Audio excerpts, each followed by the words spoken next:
Sir আছেন নাকি? Sir? হ্যাঁ, পেন নামাই মাজরনি। কি ব্যাপার? তাহলে দেখতেছিস কি? জিনিসগুলো রাখ মাজরনি পায়ের কাছে।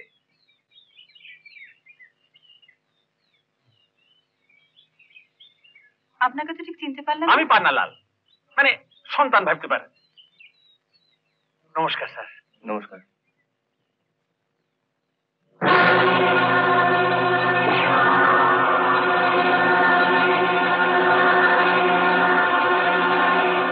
এগুলো আপনি এনেছেন কেন?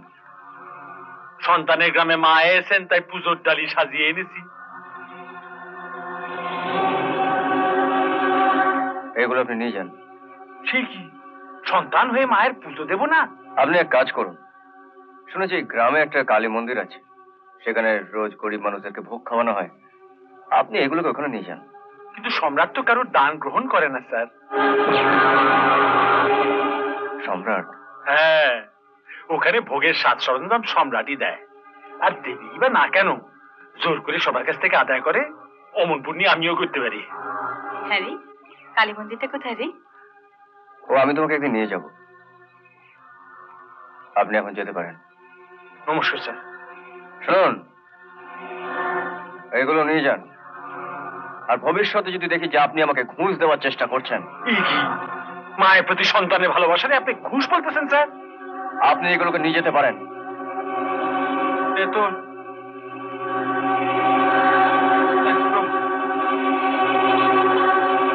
সন্তানের ভালোবাসার কোনো মূল্য নাই।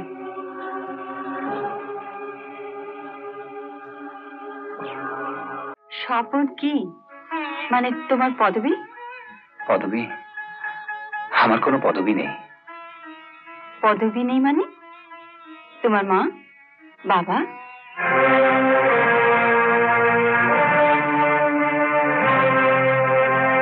কেউ নেই। ছেলেবেলায় মারা গেছেন বুঝি? মারা গেছেন না বেঁচে আছেন কিছুই জানি না। তোমার কথা আমি ঠিক বুঝতে পারছি না বাবা। জন্ম থেকেই আমি আমার বাবা মাকে দেখিনি। হাসপাতালের একটা নার্স আমাকে কুড়িয়ে পেয়ে মানুষ করেছেন।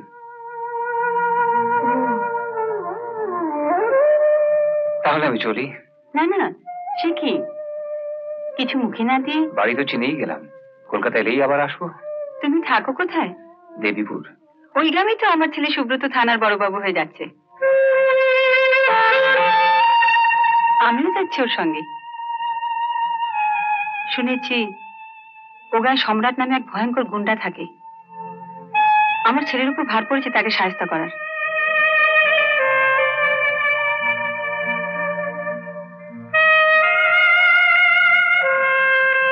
তুমি যখন ও গায়ে থাকো, সম্রাটকে চেনো নিশ্চয়ই?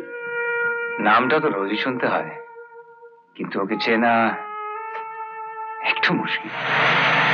ওই আমার ছেলে এলো, ভালোই হলো তোমার সঙ্গে আলাপটা। আজ এমনিতেই অনেক দেরি হয়ে গেছে, আলাপটা নয় দেবীপুরেই হবে। আজ চলি।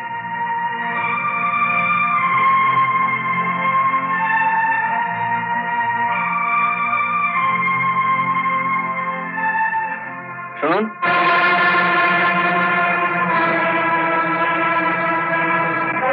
আপনাকে তো ঠিক আমি চিনতে পারলাম না।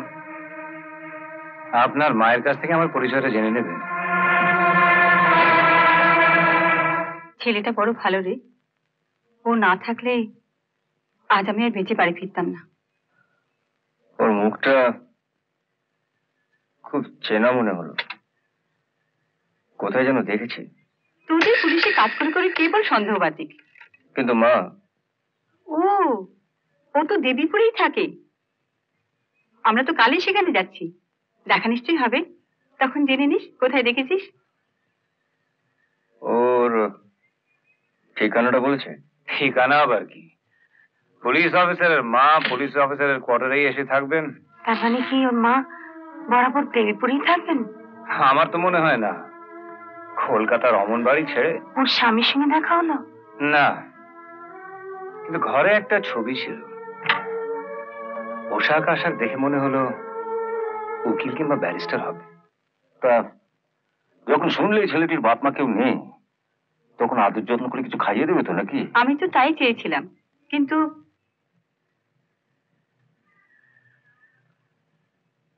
একটু দেখে শুনে রাস্তা পার হবে তো।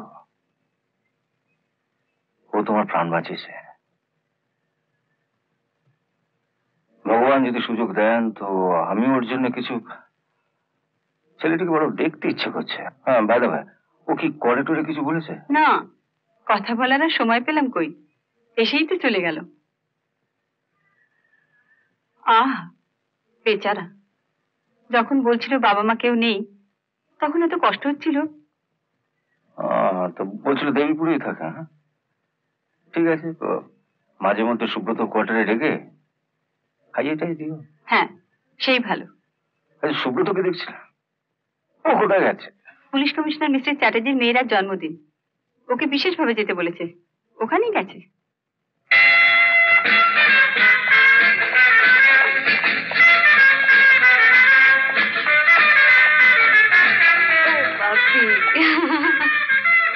Oh, my child.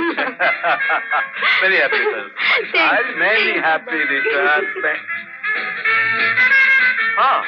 Shubro, let's go and see me.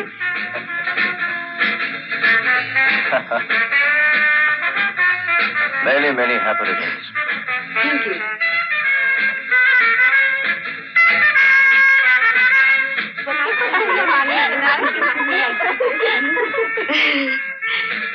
ইনি হচ্ছেন সে পুলিশ অফিসার যিনি আমাকে অ্যারেস্ট করেছিলেন।